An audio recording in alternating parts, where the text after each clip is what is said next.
for the average person, you get injured doing something that you've never done before, and it may just discourage you from doing that thing. 100%. Again. He knew, as he said in that clip a little while ago, you got to be man enough to deal with the consequences of doing something like this. And he said, I was man enough, and yes, he was. So how do you, you've done some pretty insane stuff. You've had to get your mind ready to do some very dangerous things. Is there any part of you that can relate to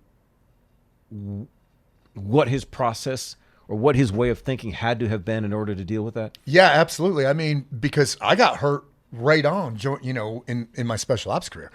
Instantly. I mean, almost immediately I got hurt and hospitalized. Right. And it was a bad injury.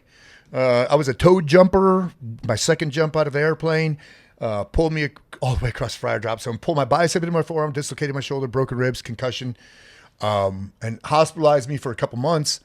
But the process wasn't over yet, man. Right. I had to finish jump school because I wanted to be special forces. Right. And then you get hurt doing something else. It's like, well, I need to get well because I want to do this thing also. Yes. Yeah. I have to go to the next step. What is the next step in the process? So I wanted to keep leveling up.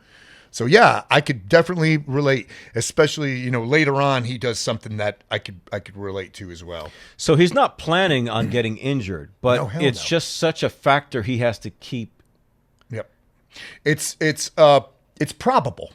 Yeah. That if you live a dangerous lifestyle, you're going to get hurt. It is probable. It's not possible.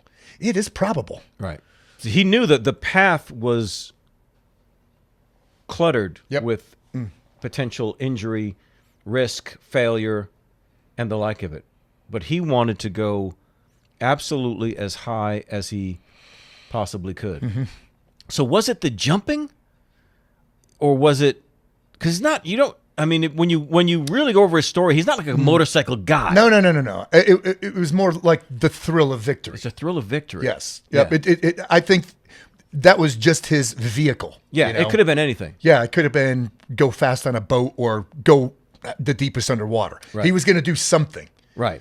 Yep. And it wasn't just fame. It wasn't just to be known per se. No. It was he had to. You know what I mean? He was driven. Yeah. To be great at these things that nobody else can. And he kept saying that in every interview. He would say, that's what I do is not that. What I do, that guy did this, but I do this. And so when he said, because the most common question he got was, do you have a death wish? Yeah, right. And he'd say, yeah, I have a death wish, to die 103 with a naked woman next to me. It's my death wish.